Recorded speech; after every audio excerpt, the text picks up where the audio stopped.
السلام علیکم ورحمۃ اللہ وبرکاتہ۔ محترم و مکرم ناظرین کرام،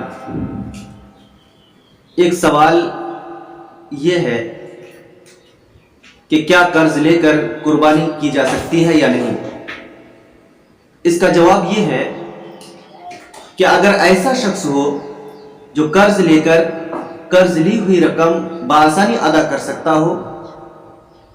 تو اس کو چاہیے کہ قرض لے کر قربانی کر دے،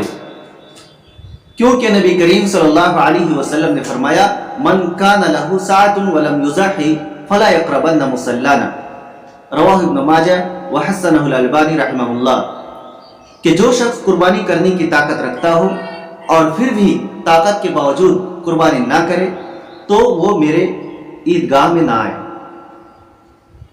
تو اس حدیث سے پتہ چلتا ہے کہ جو شخص قرض لے کر قرض کی لی ہوئی رقم وقت پر ادا کر سکتا ہو آسانی کے ساتھ تو وہ بھی مستطیع میں شمار ہوگا، اور وہ بھی اس حدیث کے مصداق ہوگا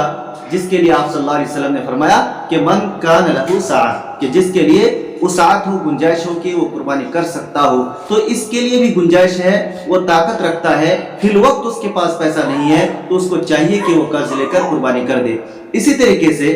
اگر کوئی ایسا شخص ہے جو پہلے ہی سے مقروض ہے، یعنی ابھی قربانی کا وقت آ رہا ہے اور اس سے پہلے ہی سے ایک دو مہینہ پہلے ہی سے وہ مقروض ہے، اس کا ذمہ قرض کی رقم ہے،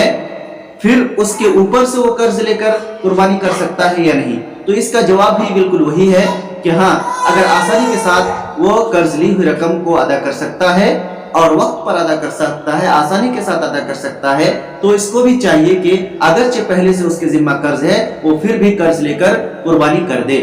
اور یہ بھی مستطیع میں شمار ہوگا۔ علامہ ابن باز اور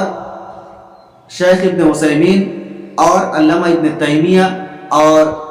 شیخ عبید اللہ مبارک پوری رحمہم اللہ، ان سب علماء کرام کا یہی فتویٰ ہے کہ آسانی کے ساتھ اگر قرض کی رقم ادا کر سکتا ہے تو وہ مستطیع میں شمار ہوگا اور اس کو چاہیے کہ قرض لے کر قربانی کر دے۔ انشاءاللہ اللہ رب العالمین نیتوں کا مالک ہے، نیت کو دیکھتا ہے، اللہ رب العالمین ضرور اس کے قرض کو ادا فرما دے گا۔ واللہ اعلم بالصواب۔